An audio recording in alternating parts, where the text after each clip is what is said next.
Hola, bienvenidos a un capítulo más de Historias de Pánico. El túnel bajo el Metro Hidalgo. Testimonio de Alejandro M., exagente de Vigilancia Subterránea, Ciudad de México, 2018. No sabía que el miedo real podía olerse. Que tenía forma. Que se podía quedar contigo años después, como polvo bajo la piel. Eso lo aprendí la noche en que descendí al túnel sellado bajo la estación Hidalgo del metro. Yo trabajé para el sistema de transporte colectivo entre 2014 y 2019 en el área de mantenimiento nocturno. Pero mi labor no era arreglar trenes ni vigilar estaciones. Estaba asignado a lo que ellos llaman inspección subterránea no programada, rutas selladas, pasadizos cerrados, túneles viejos que ya no salen en los planos modernos. Muchos no saben esto, pero bajo el metro hay túneles que no llevan a ningún lado. Fueron creados en los 60 como rutas alternas, de emergencia o para pruebas. Algunos se clausuraron porque eran inestables. Otros, por razones que nunca nos explicaron. El más famoso entre los trabajadores era el túnel cero. Así le llamábamos al pasillo clausurado que sale desde debajo de la estación Hidalgo rumbo al antiguo Hospital Juárez, en línea recta bajo Reforma. Nadie quería bajar ahí. Había historias. Decían que ahí se escuchaban gritos. Que veían luces encenderse sin electricidad. Que un trabajador se volvió loco en los 80. Pero lo que a todos nos daba más miedo, eran los archivos extraviados. Cada 10 años, alguien desaparecía en ese túnel. Yo era escéptico. Me burlaba de esas cosas. Hasta esa noche de diciembre del 2018. Eran casi las 2:15 de la madrugada. La estación ya estaba cerrada al público. Mi compañero, Rodríguez, y yo, recibimos la orden de inspeccionar una falla en el cableado interno de esa sección, justo en el túnel clausurado. Dijeron que solo entraríamos unos metros, revisaríamos una caja de control, y saldríamos. Nos dieron una linterna profesional a cada uno, un radio y una llave especial. El túnel tenía una compuerta vieja de acero, oxidada y cubierta de grafitis. El candado era nuevo. Eso me sorprendió. Alguien lo había cambiado hace poco. Cuando abrimos la compuerta, un golpe de aire seco salió desde adentro. Era un aire muerto. Viejo. Olía a humedad y a algo más, como a descomposición mezclada con fierro. Rodríguez me miró incómodo. ¿Seguro que es aquí? Asentí, aunque no estaba tan seguro. El túnel era estrecho. Los primeros metros estaban cubiertos de polvo, cables sueltos, basura vieja. Caminamos unos 50 metros, alumbrando con las linternas. Todo parecía normal. Entonces escuchamos un sonido, ting, ting, ting, como si algo metálico golpeara una baranda más adelante. Pero ahí no había trenes. Ni líneas activas. Ni metal en movimiento. Solo oscuridad. Rodríguez se puso nervioso. ¿Oíste eso? Le respondí que sí, pero que debían ser ratas. Seguimos caminando otros 20 metros hasta la caja de control oxidada. Él la abrió con cuidado mientras yo alumbraba el camino detrás de nosotros. No podía dejar de voltear, y fue ahí cuando vi algo, una silueta, al fondo. Estaba parada al centro del túnel. Era alta. Demasiado alta para ser una persona común. Unos 2,5 metros. No se movía. Solo estaba ahí, mirándonos, aunque no tenía ojos. Rodríguez, le dije en voz baja, cuando alumbré mejor, ya no había nadie. Pensé que estaba alucinando. Pero entonces, detrás de nosotros, algo respiró. Un soplido fuerte, seco, justo sobre mi nuca. Me giré. No había nada. Pero Rodríguez se quedó pálido. No estamos solos, cabrón. Quiso cerrar la caja de control, pero esta se trabó. Yo ya estaba temblando. Saqué la radio. Centro, aquí equipo 7, solicitamos autorización para evacuar. Hay presencia extraña en el túnel, repito, presencia no humana. No hubo respuesta, solo estática. Pero dentro de esa estática había algo. Una voz. No era humana. Era grave, profunda, con un tono que no parecía venir del radio, sino de mi cabeza. Ya bajaste. No puedes salir. Rodríguez lo escuchó también. Me miró con los ojos desorbitados. Corre, güey. Ya vámonos. Empezamos a correr de regreso. Pero el túnel ya no era el mismo. No acababa. Corríamos y nunca llegábamos a la compuerta. Como si el espacio se alargara. Como si estuviera vivo. Las paredes comenzaron a latir. Literalmente. Vi cómo se contraían. El concreto sudaba. Y en el aire empezamos a escuchar lamentos, voces, muchas. De hombres. De niños. De mujeres. No nos dejaron salir. No nos dejaron salir. Nos dejaron aquí abajo, Rodríguez gritaba. Yo lloraba sin darme cuenta. De pronto, las luces de nuestras linternas se apagaron. Oscuridad total. Me detuve. Sentía que si seguía corriendo me caería. Entonces algo me tocó la mano. Era fría. Húmeda. Con dedos largos. No me agarró fuerte. Solo, se quedó ahí. Como si quisiera que supiera que estaba conmigo. Rodríguez comenzó a gritar. Me están tocando. No tengo ojos. No tengo ojos. Encendí la linterna con desesperación. Al hacerlo, vi que estábamos justo frente a la compuerta de salida. La abrí de golpe. Rodríguez venía detrás, sangrando de la nariz. Cayó al piso. Cerré la compuerta, le puse el candado, y ahí nos quedamos los dos, jadeando, sentados en el piso de la estación vacía. Cuando llegaron los de seguridad, no dijimos nada. A Rodríguez lo enviaron a valoración psiquiátrica. Lo dieron de baja semanas después.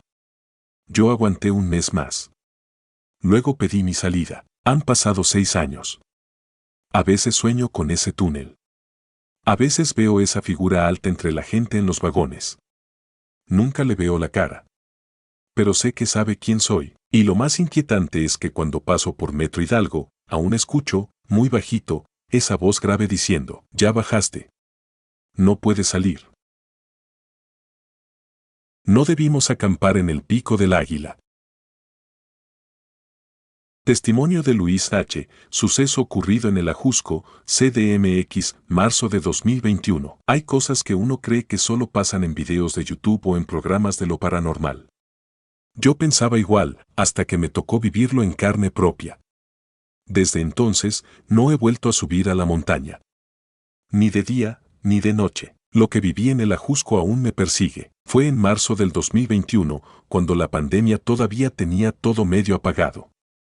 Mis amigos y yo, hartos del encierro, decidimos hacer una escapada de fin de semana. Queríamos algo diferente, naturaleza, desconectarnos del estrés. La idea era subir al Pico del Águila, acampar una noche, tomar fotos, beber algo y regresar temprano. Éramos 4, Eric, Brenda, mi novia Carla y yo. Todos llevábamos mochilas, casas de campaña y comida. Subimos en carro hasta donde se podía, y desde ahí caminamos el resto. Eran como las 4:30 de la tarde cuando llegamos al punto donde queríamos acampar, una pequeña planicie con vista hacia la ciudad, con árboles enormes alrededor. Todo parecía tranquilo. Silencio total, cielo despejado, fresco pero no frío. Montamos las casas, hicimos un pequeño fuego, y comenzamos a relajarnos. Tomamos un par de cervezas, comimos sándwiches, contamos anécdotas. Incluso grabamos algunos TikToks. Nos reíamos. Nos sentíamos lejos de todo, pero todo cambió cuando se hizo de noche. A eso de las 10:30 de la noche, el ambiente cambió por completo. Ya no se escuchaban insectos, ni viento, ni nada. Era un silencio raro. Como si la montaña se hubiera apagado. Lo notamos todos, aunque nadie lo dijo. Yo me puse nervioso. De pronto, sentí que algo nos observaba desde el bosque. Eric fue el primero en decirlo. ¿No sienten como que hay alguien allá?, dijo, apuntando hacia la línea de árboles al sur. Todos volteamos. No vimos nada, pero sí, había una sensación. Esa incomodidad que no sabes de dónde viene, pero que te avisa que algo no está bien. Carla quiso quitarle importancia. Seguramente es un animal. Un zorro, o algo así, pero los zorros no caminan en 2 patas. Eso fue lo que vimos a las 11:10 de la noche, cuando la leña se estaba acabando. Yo me levanté para orinar un poco más lejos y, cuando regresaba, vi algo entre los árboles. Una figura, alta. Demasiado delgada. con la cabeza alargada y brazos que llegaban casi a las rodillas. Se movía despacio, como si estuviera espiando, pero lo más extraño era su piel, oscura, grisácea, no era pelaje ni ropa. Era piel desnuda. Como de reptil. Me paralicé. La criatura se movió sin hacer ruido. Cuando parpadeé, ya no estaba. Corrí de regreso al campamento. Les conté lo que vi, pero pensaron que estaba bromeando. Brenda incluso se rió. Te pasaste con las chelas, Luis. No dije más. Me metí a la tienda con Carla, pero no pude dormir. A las 12:43 de la mañana nos despertó un ruido fuerte. Como si alguien hubiera golpeado con fuerza una de las mochilas afuera. Salí con la linterna. Eric también salió, furioso. ¿Quién anda ahí? Esto no es gracioso. Brenda salió llorando. Alguien me estaba jalando la tienda. Juro que alguien la movió. Y entonces todos lo vimos. A unos 15 metros, entre los árboles, había al menos 3 figuras. Altas, delgadas, con brazos larguísimos. Y ojos brillantes. No como los de un animal. No reflejaban la luz. Brillaban solos. Amarillos. Redondos. Inteligentes, no emitían sonido. Solo nos miraban. Eric gritó. Yo encendí la linterna. Una de las criaturas alzó su brazo. Tenía dedos, pero no eran normales. Eran como garras delgadas. Luego, desaparecieron. No corrieron. No se fueron. Solo dejaron de estar. Empacamos todo en 5 minutos. No dijimos una palabra. No podíamos. Temblábamos. Intentamos bajar por el camino de regreso, pero nos perdimos. Y eso fue lo más extraño, conocíamos el camino. Teníamos el GPS. Y aún así, no lográbamos encontrar la vereda principal. Era como si el ajusco nos hubiera cerrado las salidas. A las 2:30 de la mañana, Carla empezó a vomitar. Brenda lloraba sin control. Eric sudaba y hablaba solo. Yo solo tenía una idea en la cabeza. Tenemos que salir de aquí antes de que amanezca. Y entonces, los vimos de nuevo. Del otro lado de una pequeña cañada, sobre una roca, uno de ellos estaba parado. Viéndonos. Y luego otro apareció a su lado. Y otro. No sabíamos cuántos eran. No se movían como nosotros. No se escuchaban sus pasos. Era como si flotaran. Como si el suelo no los tocara. Fue entonces que escuchamos la voz, pero no era una voz normal.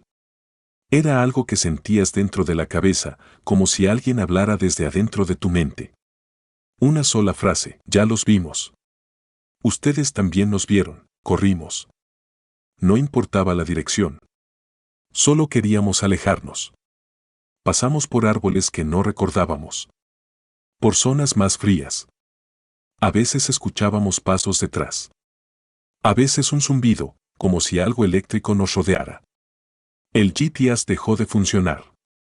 Las brújulas giraban. A las 4 de la mañana vimos una luz a lo lejos. Un faro de cabaña. Corrimos hasta allá. Era un refugio de madera, cerrado, pero con una especie de porche donde nos refugiamos, temblando, cubriéndonos con mantas viejas que encontramos ahí. Ahí pasamos el resto de la madrugada. Nadie durmió. Nadie habló. A las 6:35 de la mañana, un guardabosques nos encontró. Le contamos parte de lo que vivimos. Él solo bajó la cabeza y dijo, no debieron quedarse en el Pico del Águila, no desde lo del 2016. ¿Qué pasó en 2016? Pregunté. 2 jóvenes desaparecieron. Acampaban en el mismo punto que ustedes. Solo encontraron las mochilas. Y marcas extrañas en la tierra. No volvimos a hablar de eso. Brenda se mudó. Carla cambió de universidad. Eric dejó la ciudad. Yo me quedé, pero ya no soy el mismo. Desde entonces, cada tanto, despierto a las 2:43 de la mañana en punto. Y cada vez, veo un par de ojos amarillos observándome desde la ventana. Y escucho, dentro de mi cabeza, ya los vimos. Ustedes también nos vieron. Lo que habita en los túneles de la Merced. Testimonio de Juane, comerciante del mercado de la Merced, Ciudad de México. Si tú también has trabajado de noche en la Merced, sabrás que hay cosas que no se cuentan. No por miedo a que te llamen loco, sino porque nombrarlas es como invocarlas.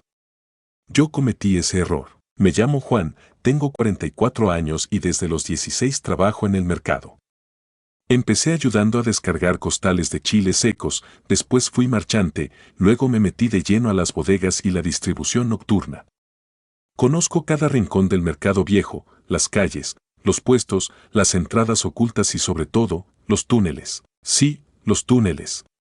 Y no me refiero al metro. Muchos no lo saben, pero debajo del mercado antiguo hay pasadizos subterráneos que se construyeron desde la época colonial. Algunos eran rutas de carga, otros pasadizos secretos. Cuando hubo el incendio del 2019, muchos quedaron sellados, o eso creímos. Todo lo que voy a contar ocurrió en enero del 2022. Yo estaba encargado de una bodega por la calle de Rosario, muy cerca de la nave mayor. Teníamos productos almacenados y hacíamos la descarga a eso de las 1 de la mañana para evitar el caos del día siguiente. Esa noche, mi ayudante Rubén no llegó, así que estuve solo. El problema empezó cuando una rata enorme se coló en la bodega. Pensé que era una de tantas, pero esta tenía algo raro. No corría. Caminaba lento, mirándome. No me quitaba la vista de encima. Agarré un palo para espantarla, pero no se movía. Me miró, se metió por una grieta junto al muro de atrás, y desapareció. Me acerqué a revisar. Empujé unas cajas y me di cuenta que esa pared estaba falsa. O más bien, tapada con bloques flojos y cemento viejo. Curioso, quité una de las losetas sueltas. Detrás, había una especie de abertura oscura. Me dio un olor fuerte, como a metal oxidado y tierra húmeda. Me incliné para mirar, y sentí un viento helado salir desde adentro. Llamé a un amigo, Toño, que también trabajaba por ahí. Le conté y vino a los 10 minutos con una lámpara potente. Entre los dos ampliamos la entrada. Era un túnel. Uno de los antiguos. Nos miramos y decidimos entrar. Solo caminamos unos 10 metros. Las paredes eran de piedra negra. Había marcas raras, como símbolos tallados y manchas de algo seco. No era pintura. Toño dijo que podían ser restos de animales. No quise pensar más. Seguimos unos metros más, y el aire cambió. Se sentía más espeso. Más vivo. Y entonces escuchamos un sonido, no pasos. No ratas. Era un gruñido bajo. Lejano. Como si algo muy grande estuviera más adelante. Toño quiso regresar, pero justo en ese momento las lámparas comenzaron a parpadear. Y lo peor, la entrada desapareció, literalmente. El camino por donde habíamos entrado ya no estaba. Como si el túnel se hubiera cerrado solo. Juan, no mames. ¿Por dónde vinimos? Me gritó. Ahí estaba la pared. Ahí estaba. Empezamos a correr por el único camino visible. El túnel se ramificaba. A veces escuchábamos cosas corriendo a los lados. Otras veces, suspiros. Pero no eran nuestros. Venían desde adentro de la piedra. Llegamos a una especie de cámara más grande, circular. Ahí fue donde lo vimos. Al fondo había una figura encorvada. No era humana. Tenía la piel oscura, como cuero reseco. Larga, flaca, pero con brazos desproporcionados. Su cabeza era alargada, sin ojos visibles, y con una boca enorme. Llena de dientes filosos, delgados, todos temblando, como si vibraran al respirar. No nos había visto. Pero se movía como si oliera el aire. Toño me apretó el brazo. Es el chamuco, cabrón. Es el pinche chamuco. No podíamos movernos. El miedo nos tenía clavados al piso. Hasta que Toño tropezó con una piedra y soltó un grito. La criatura se giró, y entonces lo entendimos, eso no era un demonio. Era algo que había estado ahí desde antes que existiera el mercado. Corrimos por otro túnel. No sabíamos si íbamos en círculos. Solo huíamos. Escuchábamos que nos seguía, pero no corriendo, se deslizaba. Como si se pegara a las paredes. Pasamos por un corredor donde había huesos. Muchos. De animales. De perros. pero también, estoy seguro, de humanos. Cráneos pequeños. Costillas partidas. Garras marcadas en el techo. Y entonces las luces se apagaron. La oscuridad fue total. Solo escuchábamos respiraciones. Las nuestras. Y otra, profunda. Muy cerca. Me oriné del miedo. Lo admito. Toño temblaba, y entonces, alguien encendió una luz desde el otro extremo, una figura, un hombre. Anciano. Con ropas viejas, llenas de tierra. Nos hizo una seña. Lo seguimos sin dudar. Caminamos detrás de él durante unos 5 minutos. No decía nada. Solo caminaba con una lámpara de aceite. Nos llevó a una pared, y con sus manos, tocó unas piedras. Estas se movieron. Una salida se abrió de golpe.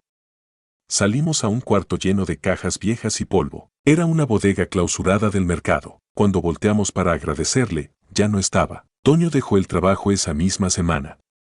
Se fue a trabajar a una bodega en Chalco. Yo me quedé, pero sellé esa pared. Nadie más sabe dónde está. Bueno, casi nadie. Desde esa noche, todas las madrugadas, a las 3:17 en punto, escucho 3 golpes en esa misma pared. Toc, toc, toc. Y una voz que dice, ya saliste, pero yo sigo aquí. La bodega maldita de Tepito. Testimonio de Adrián R., comerciante, Ciudad de México, 2020. Yo crecí en Tepito. Aquí nací, aquí me crié, y aquí he vendido desde que tengo memoria. En mi familia todos han sido comerciantes, mi abuelo tenía puesto de radios, mi papá de tenis, y yo llevo más de 15 años vendiendo ropa traída de Estados Unidos. He visto de todo en este barrio, asaltos, pleitos, muertos, narcos, policías vendidos, brujas y cosas peores. Pero nada, y te juro que nada, me había preparado para lo que viví en la bodega de don Armando. Nada. Esto pasó a finales del 2020, cuando apenas empezaba a reactivarse el movimiento después de la pandemia. Muchos locales cerraron, varios se fueron, y otros nos quedamos a aguantar. Yo andaba buscando dónde guardar mercancía que me iba a llegar en grande, y un amigo me habló de una bodega sobre la calle González Ortega, casi esquina con Matamoros.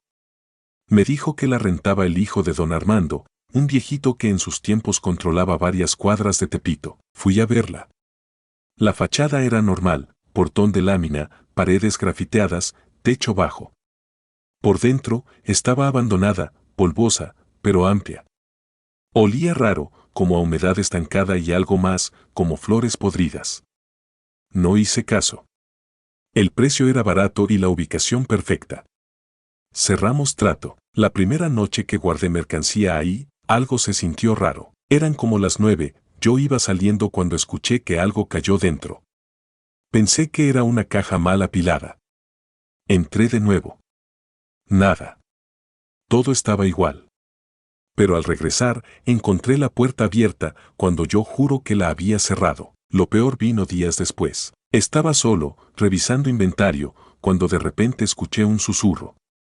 Clarito. Una voz de mujer, pero muy bajita. No abras la puerta, no abras. Me congelé. ¿Quién anda ahí? Grité. Nadie contestó. Salí. Revisé la calle. Nada. Entré de nuevo. Cerré bien. Me puse mis audífonos para no pensar en tonterías. Pero al poco rato, escuché otro ruido. Esta vez, no fue un susurro. Fue un golpe. Y luego otro. Y luego una risa de niño. Apagué la música. Me quedé quieto. Escuchaba pasitos, rápidos, como de niño corriendo descalzo, pero no había nadie. Volví a revisar todo. Solo cajas, estantes y oscuridad. Y entonces vi la marca. En una pared del fondo había algo tallado. Un símbolo. Un triángulo invertido con un círculo en medio y algo que parecía un ojo. No estaba ahí cuando renté. Lo juro. Lo toqué, y la pared estaba caliente. Ahí supe que algo andaba mal. Al día siguiente le pregunté al hijo de don Armando si sabía algo de la bodega. Me cambió el tema. Me dijo que mejor no metiera cosas muy delicadas, que a veces las ratas abrían las cajas. Insistí, y lo único que me dijo fue, mi papá cerró esa bodega desde el 92, porque ahí se le perdió un trabajador. Nunca apareció. Eso me dio en la madre. Pensé en salirme, pero ya había pagado. Decidí aguantar unos días más, hasta que una noche me quedé encerrado. Estaba acomodando mercancía, ya eran como las 10:30 de la noche. De repente, la puerta se cerró sola. Pensé que fue el aire, pero al intentar abrir, no se movía. Estaba sellada. Ni con patadas. Ni empujando, me entró la desesperación.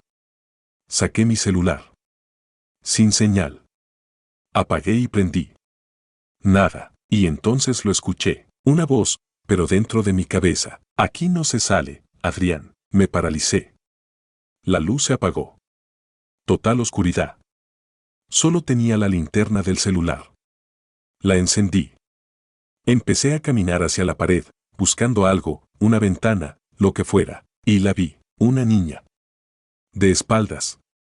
Parada, inmóvil, junto al símbolo tallado. Tenía el cabello largo, vestido blanco, los pies sucios. No hacía ruido. No respiraba. Hola. Le dije, con voz temblorosa. La niña volteó. No tenía rostro, solo una mancha negra, como si alguien le hubiera borrado la cara con fuego. No ojos. No boca. Solo un vacío oscuro, como un hoyo negro. Grité. Corrí. Tropecé con unas cajas. Y cuando caí, sentí que algo me arrastraba del tobillo. Algo helado. Algo que no se veía, pero que apretaba fuerte. Logré patear, me solté, me metí detrás de un estante. Ahí estuve quién sabe cuánto tiempo. Llorando. Rezando. Escuchando cómo la niña caminaba por toda la bodega, arrastrando algo. No pasos, arrastres, como si llevara un costal. Y entonces susurró otra vez. Aquí se quedan los que miran, aquí se quedan los que oyen. A las 3:15 de la madrugada, la puerta se abrió sola. Corrí como nunca en mi vida. Dejé todo. No regresé por nada. Días después, la policía cerró la bodega. Dijeron que encontraron huesos en la pared del fondo.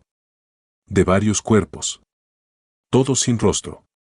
Todos con marcas talladas en los huesos. Dicen que don Armando practicaba santería pesada. Que hizo pactos. Que enterró gente viva ahí abajo. Yo solo sé que desde entonces, a veces, cuando paso por esa calle, escucho una risa de niña. Y una voz que susurra, no abras la puerta, no abras.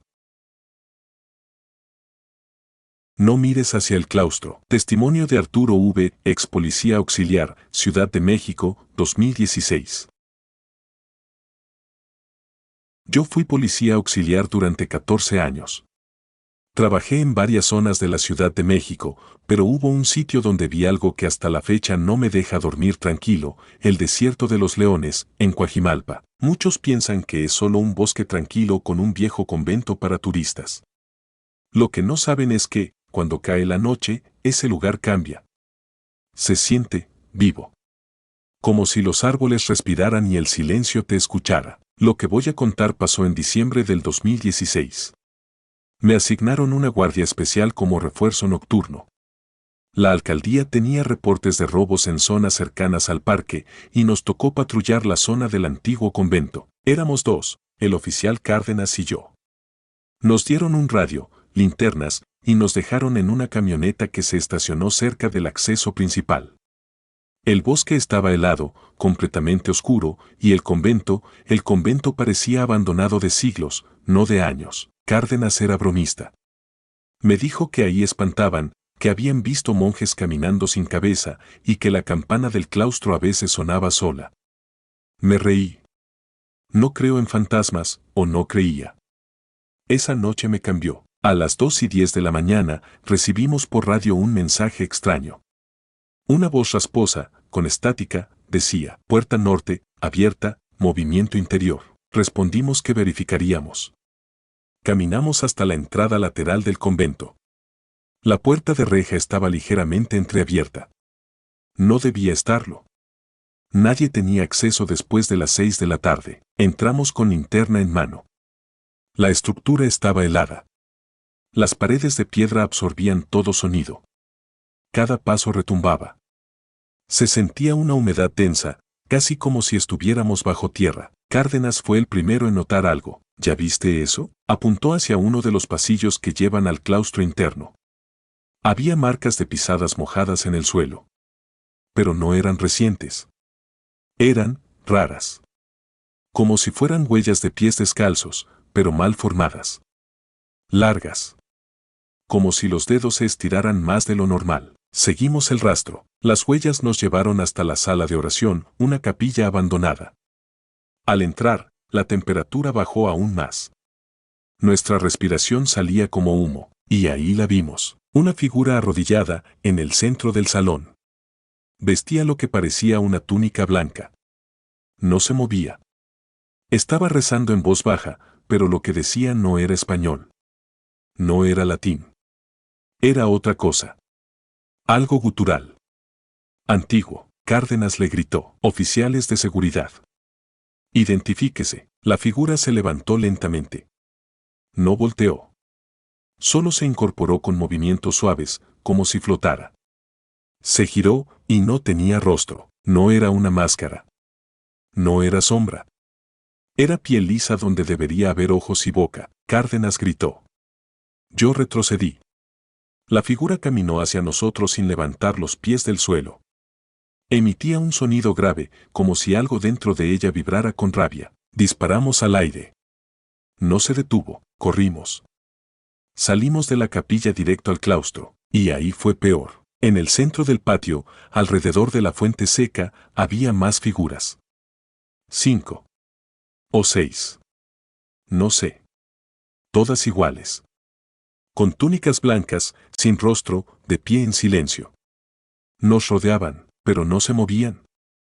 Solo estaban ahí, observándonos sin ojos. El radio no funcionaba. Solo estática. Intentamos salir por el mismo pasillo, y no estaba. Lo juro por mi madre, la puerta se había sellado con piedra. Como si nunca hubiera existido. Entonces Cárdenas hizo lo peor que podía hacer. Se giró y miró hacia el interior del claustro. Hacia una pequeña puerta que siempre está cerrada al fondo, debajo de una cruz rota. Esa puerta lleva a un sótano que ni los guías conocen. La miró, y se quedó quieto. Arturo, me dijo con voz quebrada. Me está hablando, desde adentro. Yo lo jalé del brazo. Quise correr. Pero él, ya no era él. Cárdenas comenzó a sonreír. Una sonrisa que le rasgó la cara. Se arrancó el chaleco. Se arrodilló en medio de las figuras y se llevó las manos a los ojos. Se los arrancó. No grité. No podía. Solo lloraba. Sentí que me moría de miedo. La puerta detrás de mí se abrió. Una ráfaga de aire podrido me pegó en la cara. Escuché pasos, como de miles de patas pequeñas. Y entonces, una voz, dentro de mi cabeza. Profunda. Fuerte. Tú no debiste mirar. Tú no eres de los nuestros. Y caí desmayado. Desperté al amanecer, solo. En el centro del claustro. Sin radio. Sin linterna. Sin Cárdenas. Llegó una patrulla de relevo. Me encontraron alterado, sucio, con sangre en la ropa. Cárdenas nunca apareció. Dijeron que se había ido. Que abandonó su puesto. Yo sé que no fue así. Quise hablar. Contar todo. Pero me suspendieron. Dijeron que estaba mentalmente afectado. Renuncié meses después. No volví a pisar ese lugar. Pero cada diciembre sueño con el claustro. Con Cárdenas arrodillado. Y con una puerta que se abre, sola, desde adentro. No bajes en Pino Suárez después de la medianoche. Testimonio anónimo de un trabajador del STC Metro, Ciudad de México. Hay muchas cosas que los usuarios del metro no saben. Y créeme, es mejor así. Trabajo desde hace años como parte del equipo de mantenimiento nocturno del sistema de transporte colectivo. No voy a dar mi nombre real por razones obvias. Pero lo que viví una noche de turno en la estación Pino Suárez, no lo he podido olvidar y no me lo callo más. Esto fue en octubre del 2021. Eran las 12:37 de la madrugada. Ya habían cerrado todas las líneas al público y nosotros comenzábamos labores en la intersección entre la línea 1 y línea 2. Nos tocaba revisar escaleras eléctricas, luminarias y sistemas de ventilación. La mayoría de los que trabajamos ahí sabemos que hay estaciones más pesadas que otras: Tacuba, Candelaria, Barranca y, claro, Pino Suárez. Pero esa noche fue diferente. Yo estaba asignado a la parte del transbordo. Había bajado al área de los pasillos largos, donde hay locales cerrados, anuncios viejos y una sensación constante de abandono. Me acompañaba un compañero nuevo, Raúl, de unos 24 años. Iba nervioso, preguntándome si de verdad ahí espantaban. No hagas caso a lo que escuches. Solo sigue caminando y no hables si ves algo raro, le dije, casi bromeando. A las 12:50 de la mañana, estábamos justo en el tramo que conecta las líneas, pasando por el viejo altar mexica que está ahí desde antes del metro. Siempre me dio mala espina. Hay quienes dicen que lo dejaron porque excavar ahí era peligroso espiritualmente. Que mejor lo dejaron intacto. Raúl se detuvo a mirarlo. ¿Sabías que este altar es más viejo que la catedral?, me dijo, sacando su celular. Le dije que no grabara nada. Que no era buena idea. Pero lo hizo igual. Solo unos segundos. Apenas enfocó el altar, el celular se apagó solo.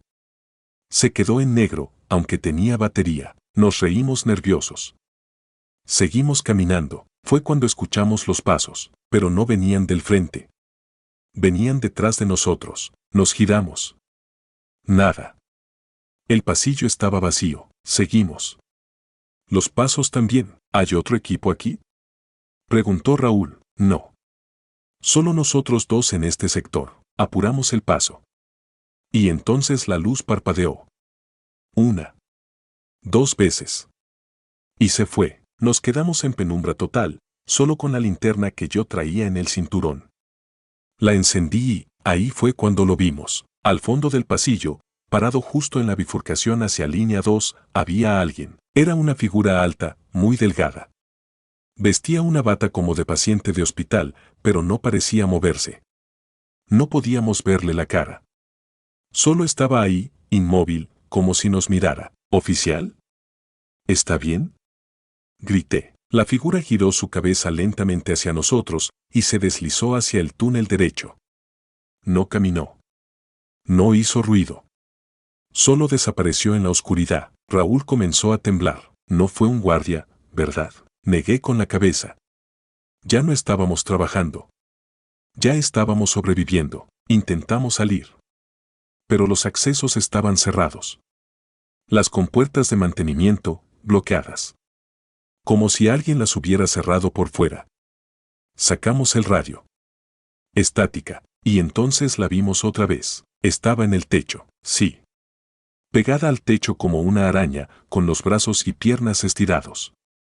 Su cabeza giraba como si no tuviera huesos. Y su boca. Dios mío. No tenía dientes. Solo un agujero oscuro. Profundo.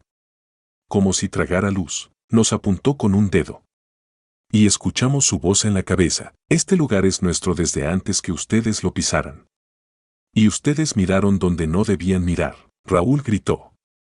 Corrió por el pasillo rumbo a la línea 1. Yo lo seguí. Pero el túnel se alargaba. Como si no tuviera fin. Como si corrieras dentro de un sueño y nunca llegaras a la puerta. Las paredes comenzaron a cambiar. Ya no eran de concreto. Eran de piedra tallada. Con símbolos antiguos. Y manos marcadas con sangre. Como si los aztecas hubieran dejado advertencias ahí abajo. Como si el metro se hubiera superpuesto sobre algo que no debía ser tocado. A las 3:03 de la mañana, todo se detuvo. Luces encendidas. Radios funcionando. Puertas abiertas. Raúl estaba en el piso, desmayado. Yo lo levanté como pude. Nos sacaron en ambulancia. Dijeron que inhalamos gases. Que fue alucinación. Que el encierro provoca visiones, pero yo sé lo que vi, porque días después revisé el celular de Raúl. El video que grabó antes de apagarse tenía una imagen más, una que nosotros no vimos. Al enfocar el altar, por un instante, se ve un rostro dentro de la piedra. Un rostro humano. Con la boca abierta. Como si alguien estuviera atrapado dentro del altar. Y en el audio, apenas perceptible, se escucha una voz susurrando: no bajes en Pino Suárez, después de la medianoche. Las sombras de la Posada del Sol. Dicen que en la Ciudad de México nunca se está realmente a solas, siempre hay un susurro de motores, un pregón lejano o el murmullo continuo de la calle. Aquella noche comprobé que, aun cuando los sonidos de la urbe se apagan, algo, o alguien, sigue observándote entre las ruinas del pasado. Soy Emilio Vargas, fotoperiodista independiente, habituado a colarme en sitios prohibidos para obtener imágenes que vendan. El jueves 12 de junio de 2025 recibí un mensaje anónimo: si quieres la foto que cambiará tu carrera, entra esta medianoche a la Posada del Sol. Acceso por la calle Niños Héroes, puerta lateral, lleva linterna y batería extra. Conocí el lugar, un hotel convento inacabado en la colonia Doctores, abandonado desde 1945, manchado por suicidios y desapariciones. Pese a los rumores, monjas emparedadas, cultos satánicos, niños que jamás salieron, la tentación de un gran reportaje pudo más que el miedo. Respondí: allí estaré. La lluvia había limpiado el aire y el reloj marcaba las 23:57 cuando llegué. La reja oxidada se dio con un chirrido casi orgánico. Imaginé que el sonido se perdería entre los claxones del eje central, pero la calle estaba inusualmente muda, como si la ciudad contuviera el aliento. Avancé por un corredor alfombrado de escombros, la linterna reveló murales semiderruidos de ángeles sin rostro y vitrales rotos que parecían ojos vaciados. Apenas crucé el vestíbulo sentí un cambio súbito de temperatura. No era la corriente fría típica de un edificio abierto, era un descenso seco, denso, que me comprimió el pecho. Recordé la advertencia de un historiador: ahí adentro las horas se pegan al cuerpo, como humedad, y nunca sabes qué parte de ti saldrá. Sonreí para espantar la sugestión, pero la sonrisa murió al oír pasos encima de mí. Apunté la linterna al techo. Solo polvo cayendo y vigas carcomidas. Aún así, los pasos continuaron durante 30 segundos exactos, acompasados, pesados, hasta cesar con un golpe que retumbó en toda la estructura. Grabé una nota de voz: 12:12 de la mañana, posibles intrusos en el segundo piso. El protocolo me pedía retroceder, pero la curiosidad, esa adicción que me había mantenido vivo, o quizás apenas vivo, me empujó a seguir. Subí la escalera principal, cuyos barandales art deco estaban cubiertos de telarañas tan espesas que parecían terciopelo negro. Al primer rellano, hallé un pasillo flanqueado por puertas numeradas. Elegí la 217 porque estaba entreabierta. El olor a madera húmeda y óxido me golpeó. Vi muebles apilados, un crucifijo volteado en la pared y, en el suelo, un carrete fotográfico de 35 milímetros sin revelar. Lo guardé instintivamente, quizá era la gran prueba que buscaba. Fue entonces cuando escuché una voz infantil, clara, demasiado cerca de mi oído izquierdo. ¿Tienes mi foto? Giré sobre mis talones. Nada. El haz de luz se movía nervioso sobre paredes desconchadas. Aquella pregunta había sonado real, con respiración y saliva. Tragué y dije, con el tono de quien conversa con un perro callejero: solo hago un reportaje. No voy a lastimar a nadie. La voz respondió desde la puerta: pero ellos te lastimarán a ti. Mi linterna parpadeó. En medio de la oscilación vi una silueta baja, como la de un niño de 8 o 9 años, agarrado al marco de la puerta. Cuando la luz se estabilizó, la silueta ya no estaba. Lo que sí apareció fue una mancha húmeda que se extendía por el piso, formando un rastro hacia el corredor. Llamé al número de mi contacto, el que había enviado el mensaje, fuera de servicio. De pronto me sentí utilizado. ¿Quién querría traerme aquí y por qué? El rastro acababa en la antigua capilla. El techo abovedado seguía en pie, decorado con frescos cuarteados de santos sin ojos. Frente al altar, sobre los restos de un reclinatorio, descubrí varias Polaroids clavadas con alfileres. Tembloroso, arranqué la más cercana, mostraba la misma nave, pero iluminada por cirios, con 3 figuras encapuchadas. Al pie, una fecha: 1 de junio de 1997. Sonó un quejido gutural detrás de mí. Alcé la cámara, el visor captó algo que el ojo humano no ve bien: una forma difusa, más oscura que la penumbra, que parecía absorber la luz circundante. Presioné el disparador. El flash explotó contra los muros, y lo que fuera aquella sombra estalló en un chasquido como de huesos rompiéndose. Salí corriendo pasillo abajo. El eco de mis pasos no coincidía con mi zancada, había otro ritmo que golpeaba entre mis pisadas, un latido hueco, metálico. Llegué a la cocina del hotel.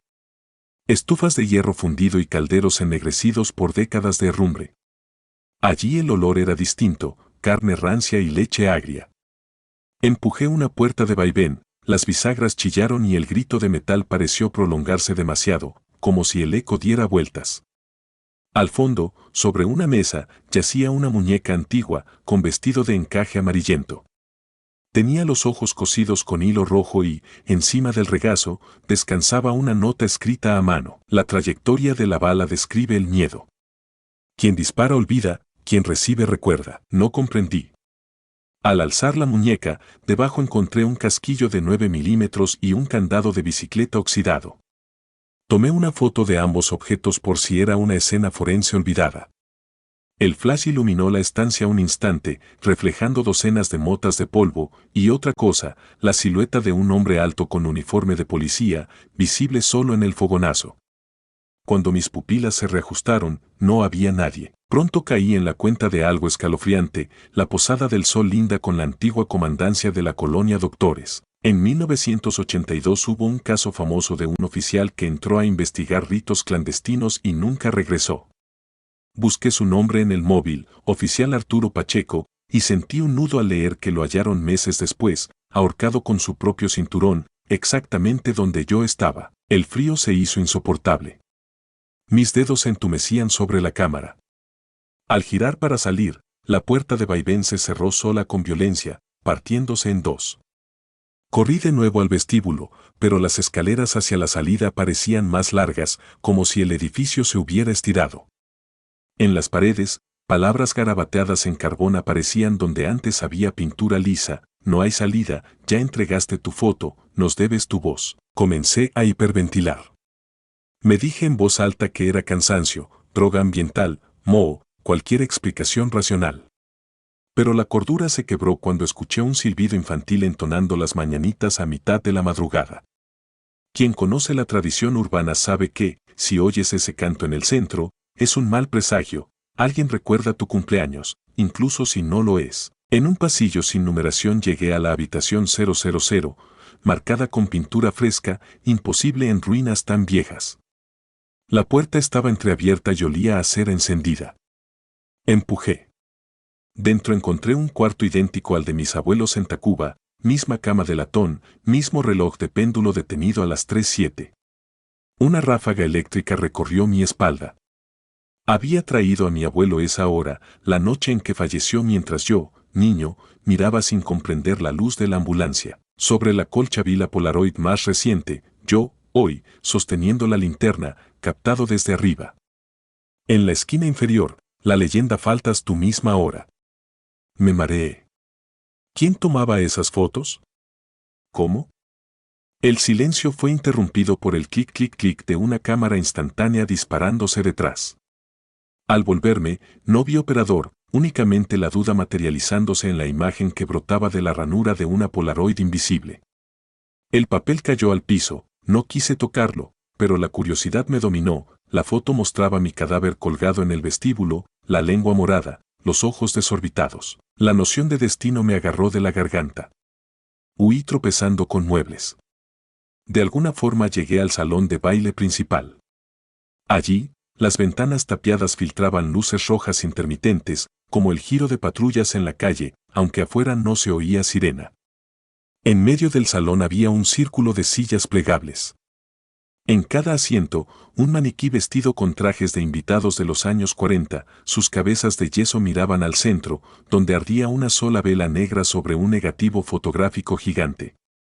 Me acerqué, reconocí mi rostro en negativo, quemándose lentamente. Un golpe de viento inexistente apagó la llama y la oscuridad me devoró. La linterna se apagó también. Entonces escuché decenas de obturadores disparándose, como si una multitud invisible tomara fotos al unísono. Los flashes dibujaron un estroboscopio demencial, rostros pálidos, cuencas vacías, la muñeca de la cocina arrastrándose, el oficial Pacheco clavando sus ojos de cadáver en los míos, un niño con los labios cosidos regalándome un carrete. Cada destello dejaba la retina marcada con imágenes que se superponían a la oscuridad siguiente. Grité. Corrí a ciegas guiado por mi memoria espacial, golpeándome con columnas. Al sentir aire fresco, deduje que estaba cerca del patio central. Empujé un portón y el viento nocturno me azotó la cara. Pero el alivio duró lo que tardé en reconocer que el patio estaba cubierto por cientos de negativos colgados como ropa en tendederos, flameando. Cada uno contenía una escena de muerte distinta, algunos recientes, camiones volcados de la periferia, otros de otra época, fusilamientos de 1913. Y en la fila más baja, una imagen que todavía se revelaba, como un espectro emergiendo de la nada, mi cuerpo, ahora, incrustado en el patio, con un tubo atravesándome el pecho. Retrocedí, aterrado. Al contacto con mi hombro, el carrete que había guardado trotó y rodó hasta mis pies. Con manos temblorosas metí la película en mi cámara y avancé hacia la salida original. Ya no corría, temía que cualquier paso en falso cumpliera la profecía de los negativos. Llegué al vestíbulo y vi la misma cuerda con la que el oficial se había ahorcado, colgando invitadora. A su lado, un espejo polvoriento mostró un reflejo que no correspondía, yo, con la cuerda al cuello, balanceándome sin vida. Cerré los ojos, respiré hondo y, sin mirarme de nuevo, disparé mi carrete al espejo. El brillo hizo añicos el cristal. El estallido reverberó como un trueno y sentí que el edificio entero respiraba con dolor. En ese instante, todas las luces invisibles se apagaron, las sombras se replegaron. Corrí con el instinto de un animal herido y la puerta principal se abrió sola, vomitándome a la calle. Me desplomé bajo la luz amarilla de un farol público. Eran las 3:21 de la mañana. Unas patrullas reales rugían a lo lejos. Cuando recuperé el aliento, noté que aún sostenía la cámara. Cada foto del carrete estaba expuesta, aunque nunca había accionado el obturador después del espejo. En ella se veía el interior de la posada iluminado como en los años 40, gente elegante bailando, niños jugando, monjas rezando. En la última, un hombre joven, idéntico a mí, posaba sonriente con traje de gala, justo antes de que una sombra enorme se cerniera sobre él. Epílogo. Las imágenes se revelaron en laboratorio sin fallo. Las vendía una revista digital que pagó bien, hasta que un perito aseguró que el negativo era AGFA de 1942, discontinuado antes de que yo naciera. Nadie pudo explicar la nitidez ni la ausencia de polvo en los fotogramas. Mi reputación creció, pero también mi insomnio. Cada madrugada, antes de las 3:07, el péndulo de mi reloj antiguo retoma su marcha durante 30 segundos y una voz infantil susurra en mi oído. ¿Ya entregaste tu voz? Cuando el tic-tac cesa, el espejo del pasillo refleja por un instante a un hombre con uniforme de policía, colgado detrás de mí. He tapado el cristal, he desmantelado el reloj, he intentado olvidar. Pero sé que, en la Posada del Sol, algo sigue tomando fotos. Sé que la próxima instantánea ya está lista, y esta vez no pienso ser el modelo.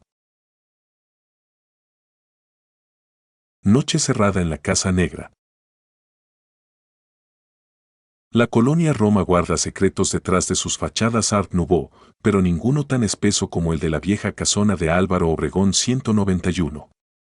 Aquella noche crucé su umbral para tomar unas simples fotografías inmobiliarias y salí con la certeza de que hay habitaciones donde la ciudad late con un pulso distinto, uno que no pertenece a los vivos. Me llamo Ariadna Rosales, tengo 27 años y trabajo como fotógrafa freelance de bienes raíces. El lunes 18 de agosto de 2025 recibí un correo urgente de la firma Valverde y Asociados. Querían imágenes interiores de la llamada Casa Negra, mítica desde la epidemia de gripe de 1918, para adelantar un expediente de venta a un magnate extranjero. Condición indispensable, tomar las fotos de noche, para evitar curiosos y ocupas. Pagarían el doble por entrega en 24 horas. Acepté sin pensarlo. La leyenda urbana nunca me impresionó, que si monjas enfermeras habían quedado atrapadas y murieron asfixiadas, que si los fantasmas de huérfanos aún corrían por los pasillos. Puro folclor. Llegué a las 22:47 con mi mochila de equipo, un trípode de carbono y una linterna LED de 1000 lúmenes. La calle estaba desierta salvo por un perro callejero que gruñó al verme y desapareció tras un coche. La reja principal se dio con un lamento largo, el eco rodó por los árboles como un tren subterráneo lejos. Dentro del jardín, maleza hasta las rodillas y el aroma acre del ciprés podrido. El portón de madera, sin candado. Empujé. Un olor a polvo antiguo y formol rancio me golpeó como un pañuelo húmedo. 03, sala principal. Iluminé con la linterna. El estuco grisáceo estaba agrietado como piel vieja. Alfombra sobre escombros, un piano vertical sin patas, teclas amarillentas. Preparé la cámara, ISO 640, exposición de 8 segundos. Disparé. La pantalla mostró el vestíbulo bañado por luz fría y algo más, una mancha semitransparente cerca del piano, al nivel del suelo, similar a una silueta agazapada. Pensé en partículas suspendidas, repetí la toma. La mancha persistía, apenas desplazada unos centímetros. Fruncí el ceño, pero seguí trabajando, el cliente pagaba. 018, pasillo de la derecha. Cada puerta numerada con placas metálicas, como si hubiera sido hospitalito. Las perillas heladas al tacto, pese al bochorno veraniego. Abrí la 4. Dentro, catres tubulares con colchones ennegrecidos. En el techo, cruces pintadas con calorías. Tomé varias fotos. Al bajar la cámara escuché un quejido nasal detrás de mí. Giré en redondo, nada, salvo motas flotando. El ruido se repitió, esta vez cerca de mi oreja izquierda, como si alguien exhalara con esfuerzo. Temerosa, dije, ¿hay alguien? El silencio me devolvió el aliento acelerado. Cerré la puerta con más fuerza de la necesaria y seguí. 032, escalera de servicio. Pasamanos chirriantes. A mitad del ascenso, uno de los escalones metálicos vibró bajo mi pie, aunque apenas lo había tocado. Sentí la vibración subir por la pantorrilla, como si algo respirara dentro de la estructura. Saqué la GoPro y la fijé al tirante, necesitaba video continuo para demostrar que no había manipulación posterior.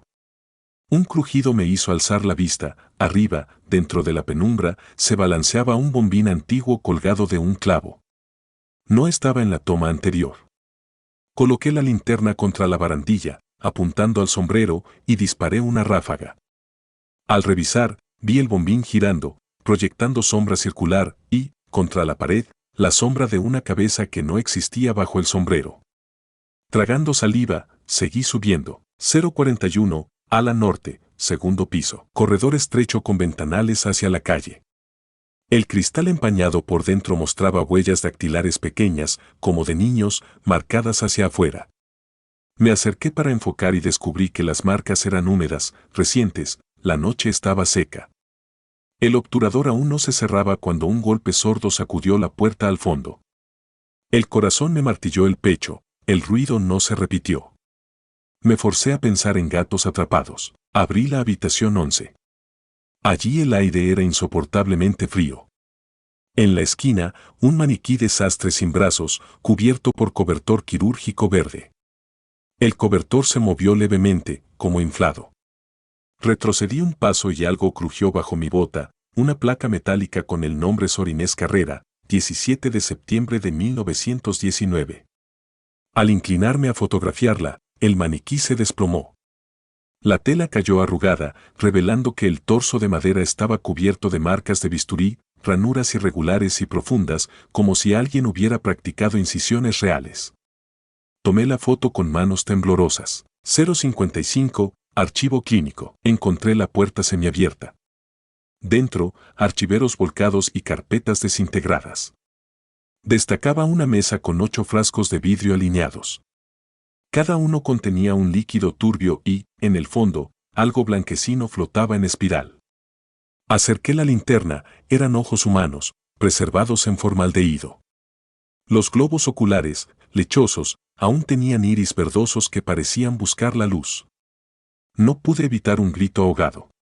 La cámara colgaba de mi cuello golpeando el esternón. En la penumbra opuesta, el obturador automático de la GoPro se activó solo. Clic.